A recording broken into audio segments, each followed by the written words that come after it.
Welcome to the Johnny Dell Football Academy podcast on the channel that's trying to answer the whys and hows of the game by talking through and dissecting game film and diving deeper to explain why the X's zig and the O's zag. I am Adam Marino, joined by Mr. Johnny Dell, and we are reminding you, as always, the most fun way to watch is on YouTube, where we go live. There you can comment into the live show. Be sure to hit the notification bell and turn on your notifications so you can be a part of the conversation. We also stream live on Facebook and X. Also, the audio versions are always found on Spotify, Apple, wherever you get your podcasts. Now, if you are live with us in the chat, it's probably because you are subscribed, you've hit the notification bell, and turned those notifications on. So, when sharing with your friends, be sure to let them know. We also love to hear from you outside of our live show. Email us at johnnydellsfootballacademy@gmail.com, and you can always check out the website jfa49.com, as it is the most fun way to support the channel. Also, the way we boost the chat and boost the algorithm is to type out hashtag JD49. As Lisa says, we can mark ourselves safe. I love that. If you are live in the chat on YouTube. Is that still a thing? I'm not on Facebook very much. Yes, I am, and that is still a thing. The last time I saw it was I do have two friends that were visiting in New Orleans when the tragedy happened, and they marked themselves safe. Honestly. Oh, good. That is good. So that is, we can definitely mark ourselves safe from the season that never was. Thanks for hanging out. The usual suspects are here: Dr. Steve, Marcos, Jim Cushman, Collator, Mikey, Technic Chick, Quiffle Ball, Leon's. Thank you for boosting the algorithm. We'll get into more boosting later. Johnny, a weird feeling. We've talked about over the last month that we are in uncharted territory, you and I, of just hanging out together where games don't matter. And like, I don't know what to do with my hands.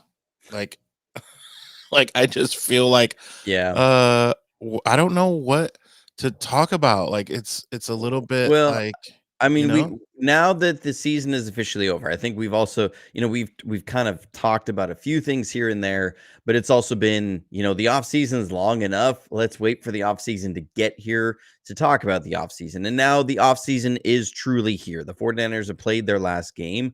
They went out with a whimper. I mean, it was just so on brand at the end of the game. For anybody who is still watching, you were truly the faithful.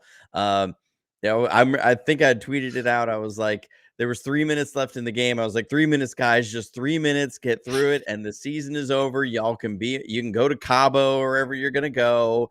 And they apparently shipped off to Cabo before those 3 minutes were over and gave up a huge touchdown run to give up 47 points at the end of the year. And I mean, you don't want to say a team quit, but I think this team really quit a couple of weeks ago. I think they were just gassed. They hit a wall. They were done. Now, that being said, I understand the human side of that. The other side of me is saying these are people that are paid an incredible amount of money. An incredible amount of money. And so I really don't want to hear about how you just kind of, stop and give up. Don't play your hardest. You're going to have 8 months off. So, and you're paid an incredible amount of money. So there's a little bit of it that I get frustrated with in that sense. But there has been now you're going to start to see the different reports, rumors, players going on podcasts and people looking for sound bites, because everybody wants to know who's at fault for this and whose head needs to roll with everything. And players are going to now be a little bit more open, to some things that they weren't going to say during the season. I think Nick Bosa started that last night. He was asked about were there issues scheme, or was it personnel, or was it execution, and he said, well, I think it's been a little bit of everything, and which isn't a ringing endorsement considering, Fred, when you look at it in comparison to Fred Warner's response, which was, at the end of the day, we us as players, we got to execute, and we didn't do him any favors. Um, and then and he's asked about Nick Sorensen. Do you think it's an issue with Sorensen, or how do you feel about that? And he said, I feel like, after a season like this, that that some things have to change, but that's not my decision. And so, that's they're going to say it without saying it. I think it was very clear that we could see it. You could see it from the film. There was a lack of creativity this whole season in their pressure pass, in their pass rush execution and scheming. It seemed like that Nick Sorensen fell into the same trap that Steve Wilkes did last year, which is coming from a secondary and saying, I'd want to make sure that I'm not putting my second level players in a bad position. So we're going to do what's best for them first. And then, and you're dealing with, a lot of injuries at corner and safety. And so it's trying to insulate yourself on the back end from that. But then there's very little creativity in the pass rush. It's very few stunts, very few twists, very few, you know, pressure paths that are effective. I was sitting there in yesterday's game. We ran a blitz with a stunt with Nick Bosa, and I was like, where has this been all year? Because it got a sack. I was like, where has this been all year? They brought Fred Warner through the A gap, and then first to occupy the running back, and then brought Nick Bosa around on a stunt, and he came through untouched. I was like, where was this all year? I remember I did a video in preseason showing how they were bringing back some of the pressure paths and coverages from Saleh and Ryans that they showed in preseason. We never ran it again all year. And in that kind of stuff, when you are not giving a premier player like Nick Bosa the layups as a pass rusher, and you're constantly asking him, and when he's dealing with injuries, when you're constantly asking him just to win his one-on-ones, that's not fair. And I'm sure he was very frustrated with this year. Yeah, I wonder moving forward, just some of the changes based on who's been let go. It is like, what is it, Black Monday? Is that kind of what this day? Yeah, yeah. And did you see the news coming out that our old pal Trent Baalke has survived another head coach in Jacksonville? Did you see that, Adam? Yeah, good old Yeah. Trent. Trent Baalke. That man, yeah. I think Tim Kawakami said it really well. He said what he does really well is he makes owners feel like owners. And he makes them feel like they are the head man in charge. And so if a coach isn't working out, that kind of he lets the owners know that they're the ones in charge of fixing that situation, and but also empowering them where they feel like they have a lot of a lot of say so in there. And he protects himself. I mean, my goodness, the man has survived 4 head coach firings, 4, and presided over a 5th head coach firing.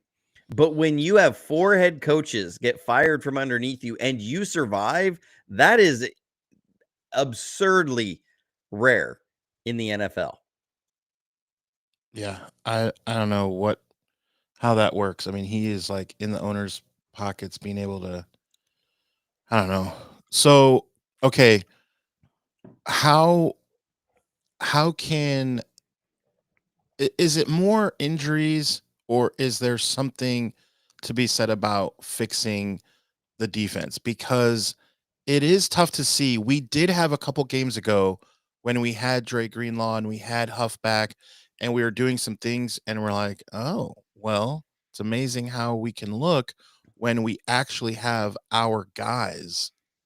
You know what I mean? Like, is it how do you really and CJ Gray said it's really hard to evaluate when backups show why they are backups, basically. Yeah. Yeah, I think there's there there's a couple sides of that.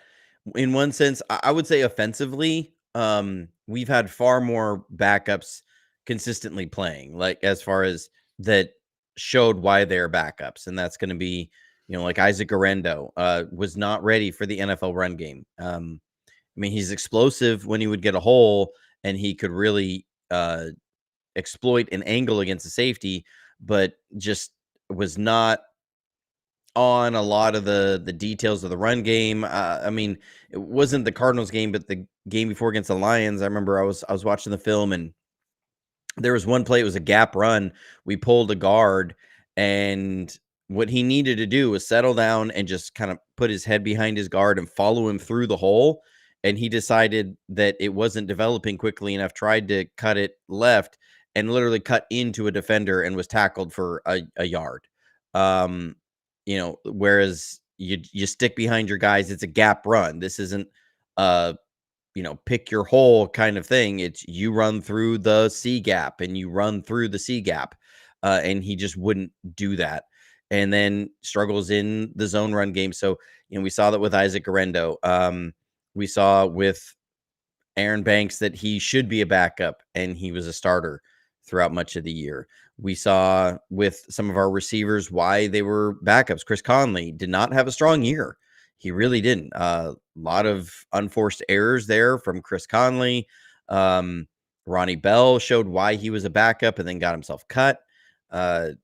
With especially the costly drop against the Rams, and just there was a lot of things throughout this year just showed like this is that you need your horses with you. On the other side, like when I see defense, I look at somebody like Jair Brown and I go, this was a big step backwards year for him. I don't know if again it was just getting to a point of feeling like you've arrived, that you played in the Super Bowl, you intercepted Patrick Mahomes in the Super Bowl, or what, but just a huge step back this year. Um, it really reminded me of a Dante Pettis sort of situation where Dante Pettis, you were expecting him to have a big resurgence or big, not resurgence, but step forward and emergence after a strong rookie year, and then just really doesn't start out the year well and loses his starting job halfway through the year. And that was what happened with Jair Brown, is that he lost his starting job halfway through the year to Malik Mustafa and when Hufanga came back.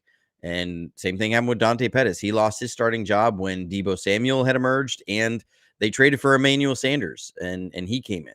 So, he's got a chance right now this offseason to go one of two ways. He's either going to continue on being just mid-level, or does he, hunker down, figure out what he's got to do this offseason to improve as a player, whatever he, grind and get back to work. Obviously let the body rest, but was a big drop off this year. Our safety play from Jair Brown was just not good, which led a lot to our run game struggles. When you have a guy like Malik Collins, who was brought in to be a starter and was consistently too weak against the run in the middle, you go, well, this is somebody who should be much more of a rotational piece, a pass rusher, but he's not making the money of a rotational pass rusher. He's making the money more of a mid-level starter at defensive tackle, and he was not strong enough there. They've got to figure out what they're going to do with Javon Hargrave. So there are some personnel things here. And I don't know, exactly what they're going to do, but they've got to make some changes in personnel. They've got to bring in a tougher front. They really need to, I think they need to re-sign Hufanga, but they also need to have another safety there. because Huff has not been able to stay healthy for a couple years now. Whether it's really even going back to his All Pro year, I think he missed a game in there. That he plays very physical, and that's going to lead to a lot of things. And so, you can't have a big drop off when he goes down. Same with Greenlaw. Is that Greenlaw has been fantastic when he's been out there, but has missed a ton of games. We talked about that before the Super Bowl last year. Was that we were talking about during the season? Was that Greenlaw was good to miss, four games a year or more, and so and now I'm not also surprised that he didn't last this season, because we had Coach Desi on, and she talked about it, that he probably wasn't going to be 100% until mid-January, that she really didn't expect him to be even see the field until mid-January. The 49ers were going to have to make the playoffs for him to even see the field. And so he was trying to rush himself back. And so I'm not surprised, that didn't go fully well. So I I don't blame him for getting shut down this season, but I just don't think you can go into next season just relying upon Dre Greenlaw. That they've got to address that position somehow, whether that be, Tatum Bethune has got to really ascend in going into his second year and be a solid backup there, or they've got to address that in free agency again. I don't know. But overall, the defensive side of the ball was just so disappointing this year. They're number 26 in EPA this year, was what they finished the year at. I mean, it was bad. And we just saw it really fall. The wheels fell off the last few weeks. And it really just exposed how bad this defense really was. They had been kind of, I think, hidden a little bit because the offensive side of the ball had a lot of sustained drives, but they weren't scoring points. But time of possession, we talked about it all year, right? Time of possession, the 49ers weren't getting blown out of the stadium by time of possession all throughout the year. And the defense still was not very good. They weren't just being on the field all the time by a bad offense. So there's got to be some changes. I think the defensive side needs the biggest retooling. Yeah, I'll be interested to see, besides Robert Saleh, because that is by far the guy that everyone is drooling over the chance for him to come back. Who are some of the guys that you're looking at besides him? That's the obvious choice. Well, so officially, the 49ers still are employing Nick Sorensen as defensive coordinator. I would Eh. be surprised. I would really be surprised if that lasts through the week. I don't, Shanahan is somebody who I think he's already been moving this direction, but he's not the kind of guy that will come in Monday and just be like, all right, we're going to make this official. I think he really is going to try and sit down and evaluate everything, but that's going to be the first thing he does, because I think there are too many good defensive minds out there right now. I mean, really good defensive minds out there right now that you can't, like this. If you're going to grab your long-standing good defensive coordinator, this is the year to do it. You have Matt Eberflus is available, was fired by the Bears. Good, strong defensive mind, fits your system because he runs a 4-3. That will work for you. And Matt Eberflus was hired as a head coach for a reason. You have Robert Saleh out there, obviously with the ties to Shanahan already and San Francisco and his success here. I'm not sure why people always say I don't think Saleh would take a step back. Saleh, I don't think, is going to have a choice about that. The Jets and that situation of what happened in New York was a debacle. And whether you like it or not, he oversaw that whole thing. He oversaw them drafting Zach Wilson, and that being an epic failure. And then to fix that epic failure, bringing in Aaron Rodgers, and that relationship absolutely not working out. We saw it at the beginning of the year, right? The shove away of Saleh during the hug in a win, and then you let the guy run that side of the building. He chooses his offensive coordinator, and he's determining what plays they're running. And it's just, that situation really spoke to Saleh was not up to the head coaching position with all of the dynamics that was going to take, but he also was proven he's a phenomenal defensive coordinator. So Robert Saleh is not going to get a look as a head coach for a long time. So I like the idea of him. It's not going to be a step back for him because he's going to go and be a defensive coordinator somewhere. Like that is going to be his job for a while. So people and then people say, well, we need to ditch him and go with Ulbrich because we want to ditch the scheme. And I'm like, they run the same scheme. They literally run the same scheme. I see Ulbrich. I'm not against Ulbrich. I just don't understand why it would be Ulbrich over Saleh. I don't like. I have not heard a good argument for that. I haven't heard anything other than we just don't want to go backwards. So I just don't understand that. And New York's defense was better when Saleh was there than after he left.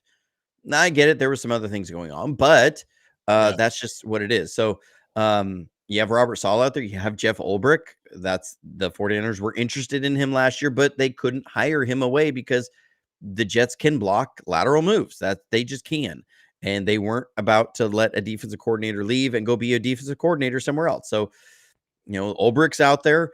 You have Dennis Allen from the Saints. I think Dennis Allen has been one of the most respected defensive minds for a while. And if you just look at the last two times we as the 49ers played the Saints, they were tough games. I mean, tough games. I remember it was 2022, 2021.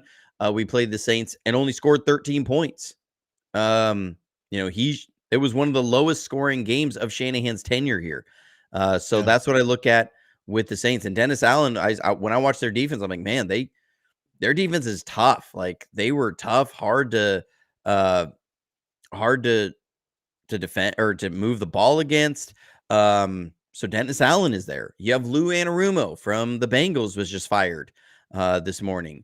And I've had some pushback from people on that. They're like, the Bengals defense was worse than the 49ers. Yes, this season they were not good. They have also been absolutely devoid of talent this year. And they have like Trey Hendrickson, and that was about it on that defensive side of the ball. Where I look at with the Bengals defense and Lou Anarumo is I say we in the two games we've played against the Bengals were really struggled against Lou Anarumo's defense. And that says something considering all the teams that we have had good offensive success against. Then you also have Patrick Mahomes has only lost. We'll get to the super chat in a second. I see Adams having the perk up from that. That when you look at Patrick Mahomes in the playoffs, he's lost to Bill Belichick, a defensive coach, and Tom Brady. He's lost to Todd Bowles and Tom Brady. Todd Bowles, a defensive coach. And then his only other loss in the playoffs has been to the Bengals. Zach Taylor, an offensive head coach, but Lou Anarumo was the defensive coordinator on that team. And they held Kansas City to 0 points in the second half of that AFC Championship game in 2021. Like, and just of watching his scheme he's another scheme fit.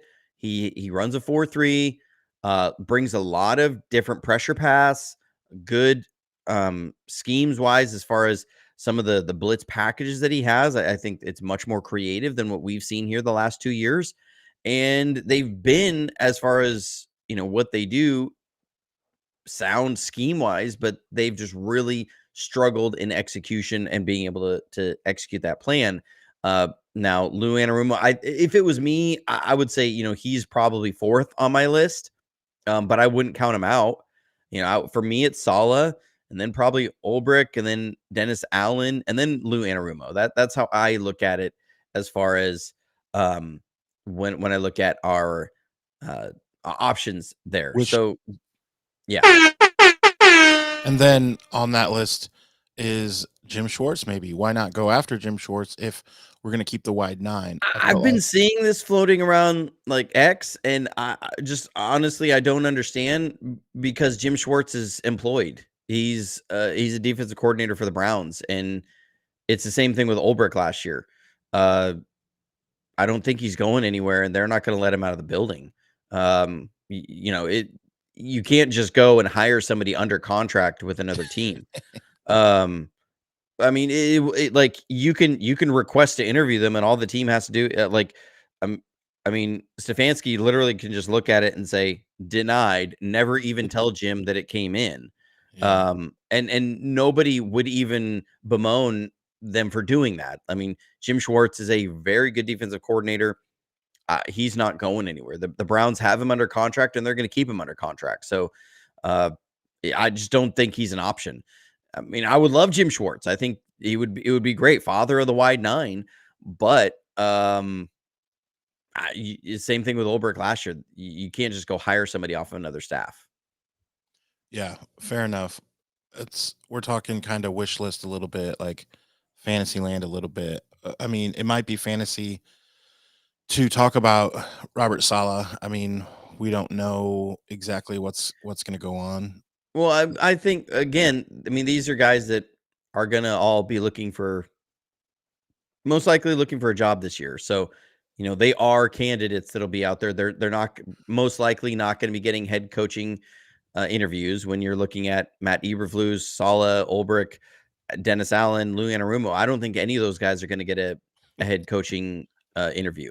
Dr. Steve, Um, why do people do this? Is it entitlement? You can't just hire whoever you want. Let's hire all head coaches as position well, coaches. I mean, look, I understand the desire. I think Jim Schwartz is a great defensive coordinator, and so the idea is okay, hire him away, and also give him the title of assistant head coach, so it's not just a lateral move. And teams will still block that because they're going to look at it and go, no, that's still a lateral move. You're just throwing on a ceremonial title so that you can say it's a promotion. Um, they'll block that interview request because I want to say somebody tried to do that with Mike McDaniel's during one year, and Shanahan blocked it. He said, "No, I'm not letting Mike go to be an offensive coordinator somewhere else with the title of assistant head coach." But then they added assistant head coach to Mike's job, most likely for so that he could get some media exposure and build up his name as for an actual head coaching gig because that was his complaint, was like he wanted to be able to prove himself to be a head coaching candidate. And so, there's that. But I think that's where we're going to be is one of those four guys. I assume are probably in the building or at least taking interviews by the end of the week. That's what I would hope. I love Glass City. We're so good with the wide nine in all these years. Top 5 in 2019, top 10 in 2020, the best in 2022, blah blah blah. But after one bad year, I guess we should just trash our entire defensive Yeah, philosophy. I've Like, I've been seeing like a lot of the wide nine has to go, and so much of it is people are just like, well, we don't have the personnel to run it. I'm like, how? And people go, well, the interior defensive tackles. I'm like, okay, so you address the interior defensive tackles. You've drafted right. safety types, you've drafted linebackers, you've drafted defensive ends, you've drafted corners, all to play in this wide nine.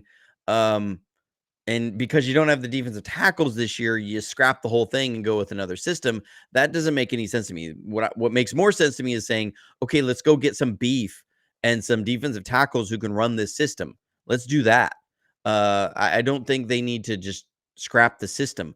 And it's proven that it can work, and it's proven that it can be successful. Nick Bosa is literally built in a lab for the wide nine system. Like that, he is your prototypical wide nine defensive end for what you want to do.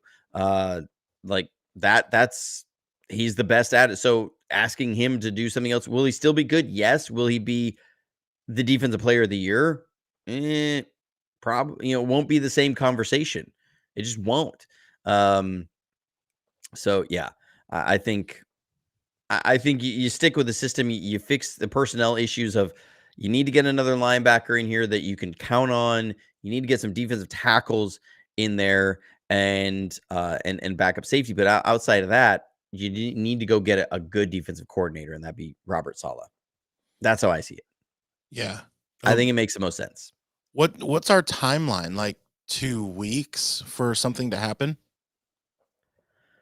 Um, at the I most? would say I would say just, smoke them if you got them, sort of thing. Like I think the time is near.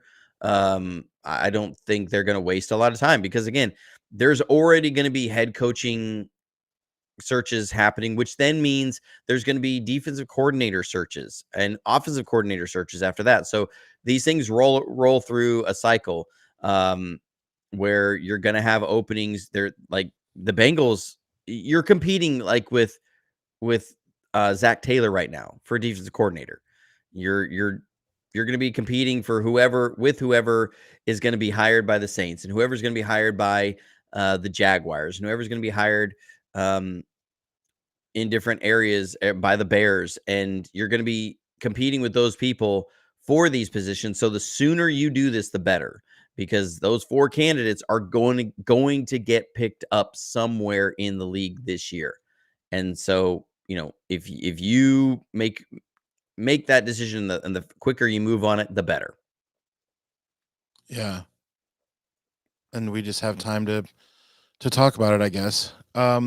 What about from I mean, do we even talk about the game? We saw the pastor not. Yeah, and he passed for, a decent amount and made some plays and showed why he is on an NFL roster and then showed why he's not a starter.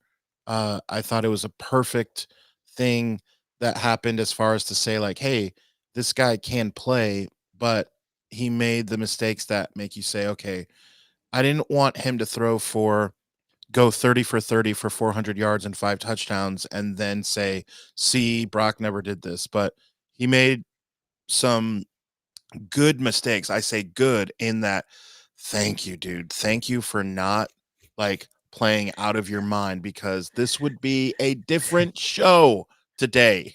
So I We didn't need thank we you. You're saying we didn't need a quarterback controversy with the Pastronaut all off I'd season rather just off go off of into a the off meaningless game season. against the Yes. Cardinals. Yes, I'd rather just go into the offseason knowing that, look, whether you agree that Brock should get 30, 40, 50, 60, or nothing next year because he is under contract, whatever you believe, you do know for a fact that he is QB1. And I don't think anyone in the faithful would say otherwise unless the pastronaut started doing less commercials about being the backup and passed for 500 yards, 6 touchdowns, no ball hit the ground, ran Can for we just take a 150 minute? Can we yards. just take a minute and appreciate that that is the situation this offseason and that this isn't like the end of the 2007 season. If you remember that, because this is just making me remember back to 2000 Okay, what? the end of the 2007. 2000 season. So let's hop in the time machine, roll Yeah, it back for those who were around at that time, and maybe have gotten a little gray on top, like I have, or and have a bald. hard time remembering exactly what happened. But at the end of the 2007 season, so remember, we had Jim Hostler as our offensive coordinator, and that was the year, like third game of the year against Seattle. I remember where I was. I was at a friend's house who was a massive Seahawks fan, watching the game against Seattle, and there was a protection error and they let a defensive tackle come through and squash Alex Smith on his throwing shoulder, separate his throwing shoulder. So he's dealing with that, trying to play, doesn't work out. Okay. The Jim Hostler situation is terrible. They bring in um it was I'm blanking on his name. He had been a former offensive coordinator for the 49ers under Mariucci, I believe. They bring a guy in as an offensive consultant, and like the offensive production starts to double. Um, and uh, and so, but at the end of that season, the 2007 season, once they brought him in and the offensive production started to jump a little bit, Sean Hill took over as quarterback after they shut down Alex Sean Smith Hill. for this season because he had injured his forearm because he was trying to compensate for the bad shoulder. Sean Hill came in, and it was and it started to look, it wasn't completely incompetent. Now you have to understand the 49ers offense was immeasurably incompetent up to this point. And Sean Hill came in, and it started to look like, wow, we could actually move the ball. It wasn't Greg Knapp. It's going to come to me in a second. And I'll blurt it out. It's going to be probably in about 25 minutes. But anyways, Sean Hill came in and played well at the end of the year. And suddenly then I remember there was the talk coming out of that year. Ted Tollner. That's what it was. Shifty's got it. Ted Tollner. Ted Tollner was the offensive consultant that was brought in for at the end of that 2017 season. Ted Tollner had been the offensive coordinator. I want to say it was during the 2000 season under Mariucci. I could be wrong on that year, but Ted Tollner had been with the 49ers before, and he came in as a consultant, and suddenly I think they increased their production by like 140 yards per game. I mean, they went from dead last by a mile. I think they were only averaging something like 220 offensive yards per game. They got up to like 300. Over 300. I mean, it was bad. Like that was so bad. Anyways, Ted Tollner comes in, and there's this huge jump, and Sean Hill, the offense starts to actually look like it can move the ball. And that offseason, you remember they fired Jim Hostler, and then Mike Nolan came out and said, we are going to have a competition this offseason between Sean Hill and Alex Smith. And people talk about Brock Purdy having a weak arm. They must have forgotten Sean Noodle Arm Hill. Like, I remember that dude had the weakest arm of any NFL quarterback I think I've ever watched play. I remember him throwing an out route. It was like an 8-yard out route one time, and he literally, it was like, took the snap, wasn't even a 3-step drop, and threw the ball, and it just felt like it sat there forever. And I don't then know. You see Bailey Zappi this weekend? That might it be. was worse than Bailey Zappi, okay? Like, Or the Detmers. And so do we not forget the Sean Hill, Alex Smith competition, that then the surprise winner of that competition was JT O'Sullivan, runner of the QB School YouTube page, after they brought in Mike Martz. So let's just look back and appreciate that we are not going through the 2007 season where Sean Hill is legitimately an option for starting quarterback next year. Like he's in the competition for that. Like, to think back on that, you go, good Lord. Like, that dude never had an NFL arm. I think when he threw a 25-yard pass, people were like, Sean Hill's throwing bombs out here. Like, it just, so I think we should just appreciate that that's not going to be our offseason. Brock is our quarterback. Yeah. We got to figure out the structure. People will get so hung up on the numbers and the overall cap figure. It's not going to be $60 million against the cap is not what's going to happen. Okay.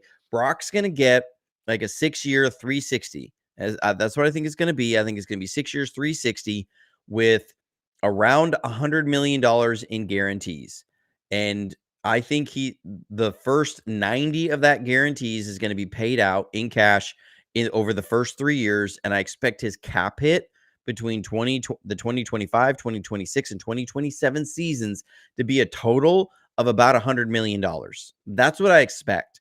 It's not going to be $60 million per year. It's going to be about $100 million in cap actual hits from now through 2027, which that cap should be right around $1 billion total. Like, that's what the NFL cap should be in total spending. It should go up to about $300 million this offseason and then go to 330 or so the next season. Like, you're seeing about a 10% year over year increase in the cap for a while now. So I don't see any reason for that not to happen. And so Brock being 10% of the cap over 3 years makes perfect sense. And that's how everybody's structuring their quarterback contract. So everybody gets hung up on APY as far as Brock isn't worth 60 a year. And you go, Even Mahomes isn't making 60 a year. Mahomes had a 10-year, $500 million contract that they renegotiate every 2 to 3 years. They do it. They already do.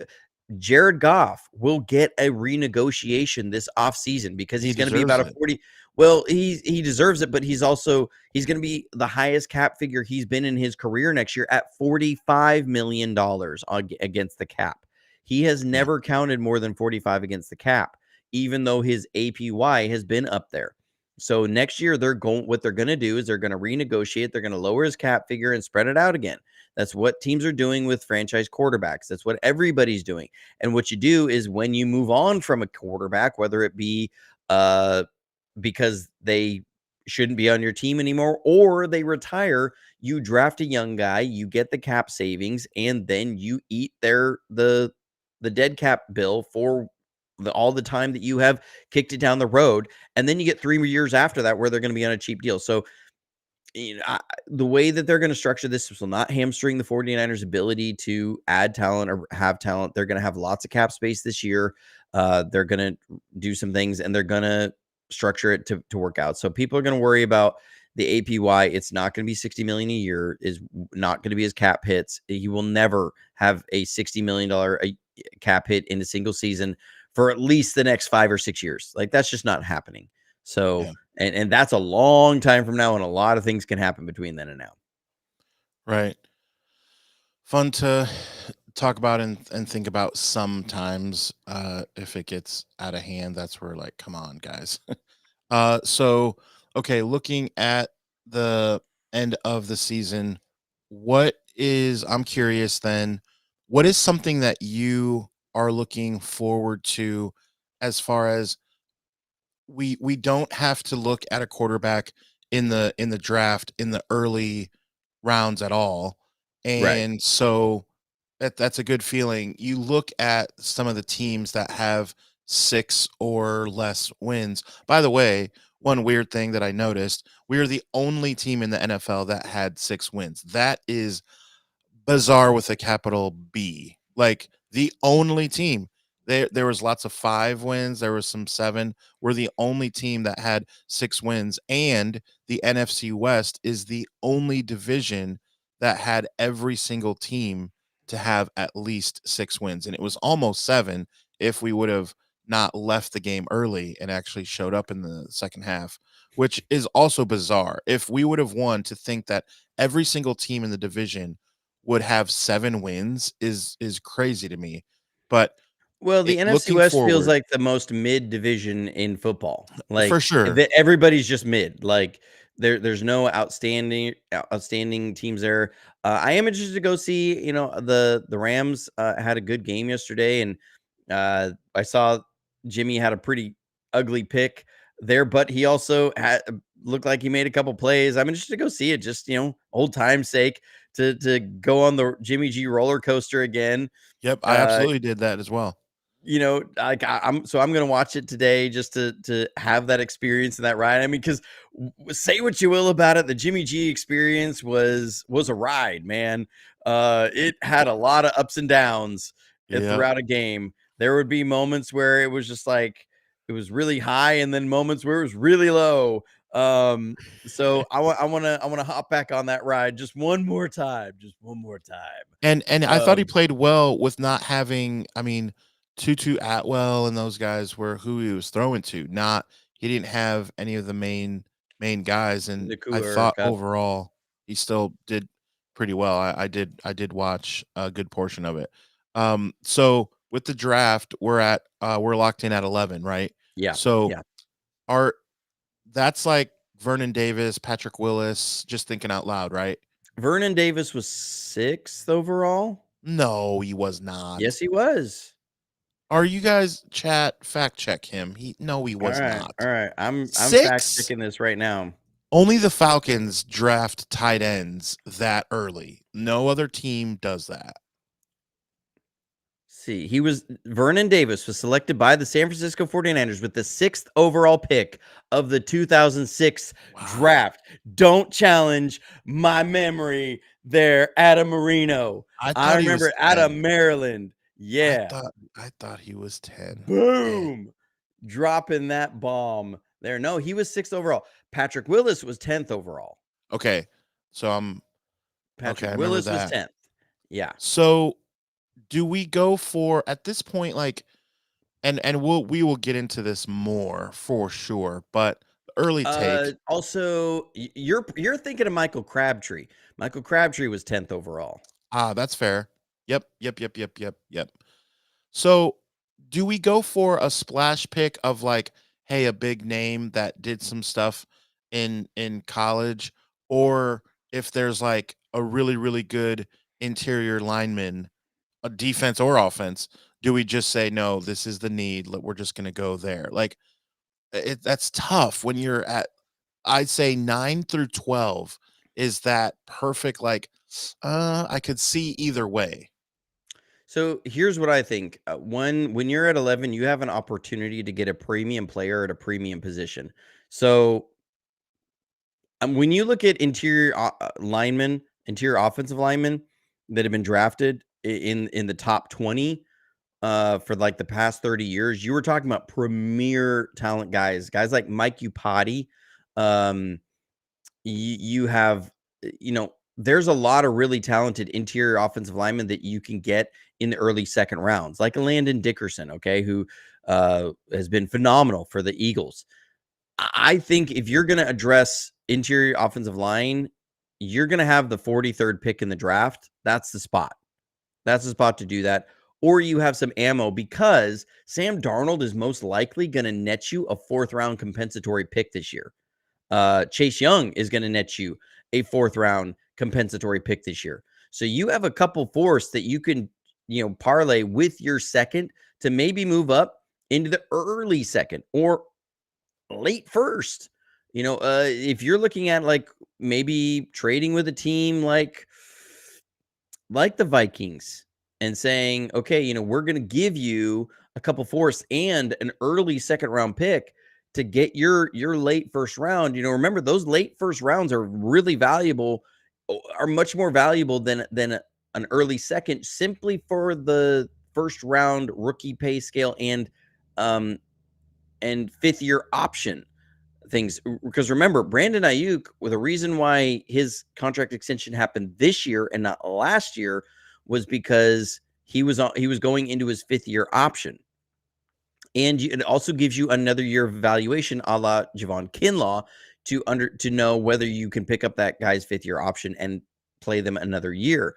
Those are really valuable to have that option. So they have some ammo there to move up into the late first round. I wouldn't be surprised if they do that, a la like they did in 2020 when they picked Javon Kinlaw and Brandon Ayuk in the first round.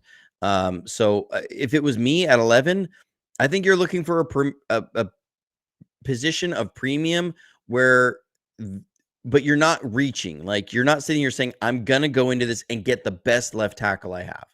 You're saying, okay, let's look at tackles. Let's look at defensive tackles. Let's look at defensive ends. Let's find the top 12 guys among that group. You really only have to look at the top 6 guys from that group and say, let's take the best of that group. It doesn't have to be at a specific position, but one of those positions we're going to address, because you're going to get one of the top 2 players at one of those positions. Because by 11, you're probably going to get 2 or 3 quarterbacks gone. You're going to get a receiver gone, maybe 2 receivers gone. You may see a tight end go. Depends on what the draft class really starts shaping out to be as we go through this process. Draft boards will change over time, but you're going to get some of those happen. So, I mean, if there's 3 tackles gone within the first 11 picks, you're going to sit there and go, okay, we can now pick the best or second best defensive tackle that's on the board. If 2 defensive tackles go early and and 2 defensive ends, then you say, well, now we get the second or best tackle that is on the board. I think that's where you sit in it, and that's how I don't like the idea of trading back. You need a needle mover at 11. You need a needle mover. Yeah. We are at that point. Like, you can't just say we need to get some role players in here and fill out the roster. No, you need needle movers on this team at this point. So that 11th pick is what you got to do. What I don't want to see him do is go pick a wide receiver at number 11 overall, or a linebacker or something like that. I want to see a needle mover. I want to see a premier offensive lineman. I want to see a premier defensive lineman. That's what I want to see. The trenches have got to be rebuilt, and you got to go get one of those premier guys at a premier position on the line. So that is what Lisa says. Defensive tackle is first on her list. And so you definitely agree. Thanks, Lisa, for the super chat. Yeah, the interior, I am all on board the interior train for sure. Like, just find people that we have found that time and time again, it's hurt us that we were not prepared when guys go down, or that we're stuck with guys that deep down we don't want to be stuck with. It's time for the pipeline to be, we need other guys, fresh guys that are proven by what they've done in college. And the 11th pick is like prime, for what we're doing. It'll be Well, what you don't want to very see fun to see. is you don't want to have a 6-11 season go to waste. I mean, Right. you that needs to have some sort of payoff. Like that pain has to have some payoff there. It can't just be like you went 6-11 and you went and picked I don't know, a Javon Kinlaw who doesn't work out, or a Solomon Thomas who doesn't work out, or Reuben Foster who doesn't work out. Or Like Ryan Leaf. Well, I mean, that wasn't us, but yeah, so my guys over at Sports Idiot Nation, they are like, oh God, you stuck us with the first pick. The Titans fans are just like, they're just kind of beside themselves. Like, we didn't even try to tank. We okay, were trying to win. now I don't know if this is an episode that belongs more, or topic that belongs more on Sports Idiot Nation, but I have some serious issue with the Tennessee Titans wearing Houston Oilers jerseys. I tuned into the end of the game. I Oh, was like, I gotta see this. I got a good friend, Cody. He's a big Texans fan. I'm rooting for the Texans in the playoffs. I don't know. I don't think they'll have the juice to go very far, but I want them to. So I was going to tune in and watch them. I do whenever I get the chance. I love D'Amico Ryans, and I tune in and I see they're in Houston, and the Titans are wearing Houston Oilers jerseys against the Houston Texans, and it to felt troll really them, meta to me. Like it to just felt troll them. super, well, but it felt so meta. I was just like, the old Houston Oilers in Tennessee are playing the Houston Texans in Houston. Right. And Yeah. and so yeah, I don't think the Titans should be allowed to wear the Houston Oilers jerseys in Houston. Like that just seems like a slap in the face of being like, Anywhere else, "Hey, we're back," which but not really. we But will so see guess the what? Titans. The Titans deserve to have the number 1 overall pick while having picked a quarterback recently because of that move. Like that move deserves that. Yeah, they're just like frustrated because there's going to be so much pressure for either a Travis Hunter or Shador Sanders, like, and the Titans have fumbled a lot of first round picks, and so It's the so bad. guys are just like, ugh, what are like, it's just like, it's exciting when you have the number one pick because a lot of people are talking about you, and a lot of people were not talking about Tennessee Titans unless it was mayonnaise, and that is just not what you want to be talking about. Will Levis was terrible, and it was on a new meme every year or every week of new ways to turn the ball over. And so they have a lot to work on. We only have 3 more wins than than the Titans do, and we're picking 10 more picks after them.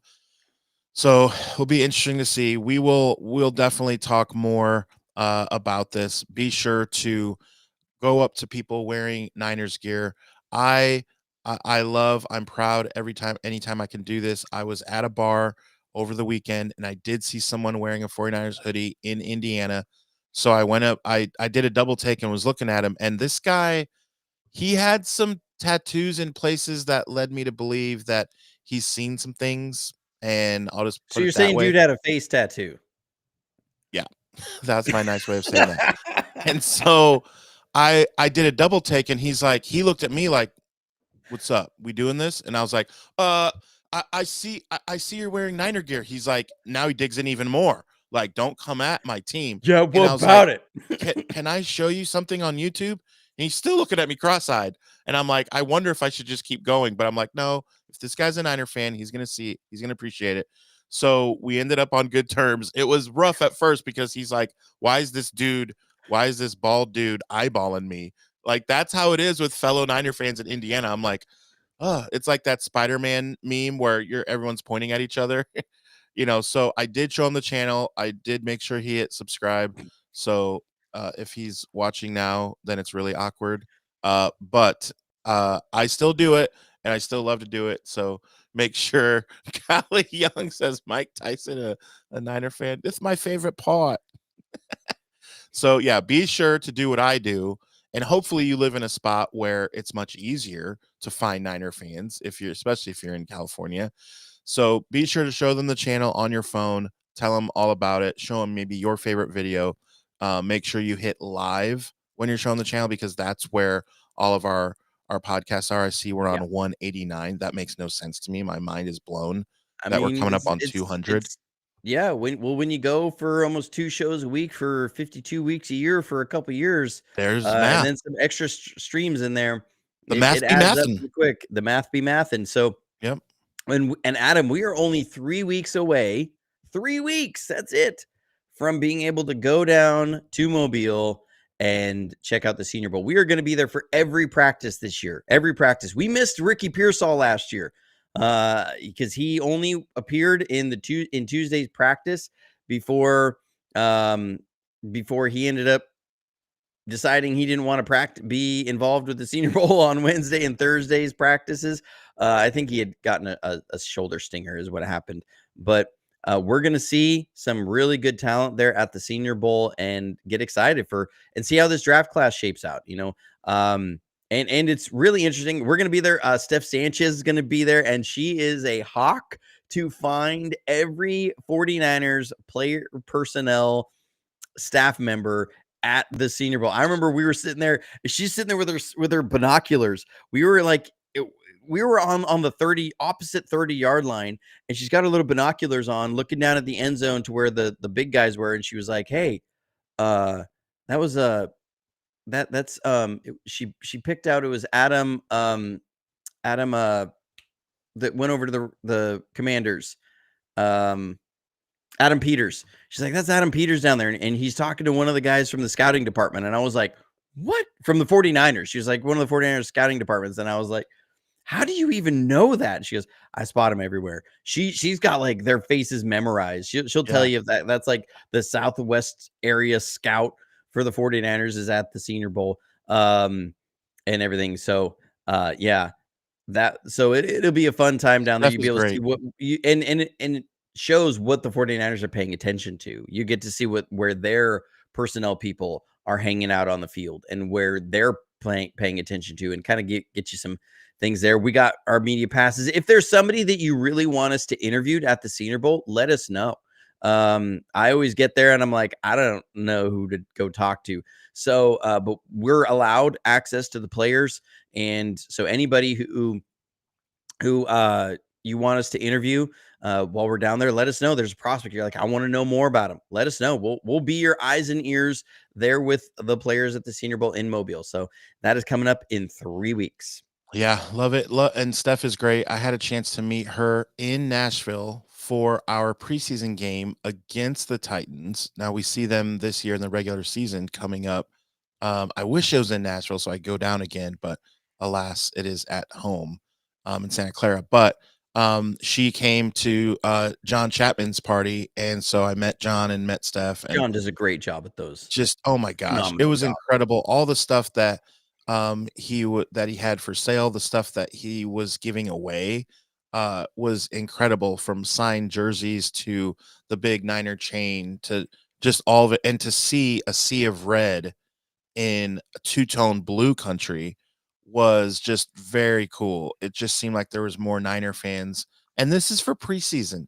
And I get that Nashville's a cool city that you would want to maybe schedule that. Like if it was a preseason game in Green Bay, other than seeing the stadium that, Green Bay is like a museum. Other than that, there's not much to do. Whereas Nashville, talk about a city that doesn't sleep. Like it's so cool to just hang out and walk around and be Some there great in. eats there too.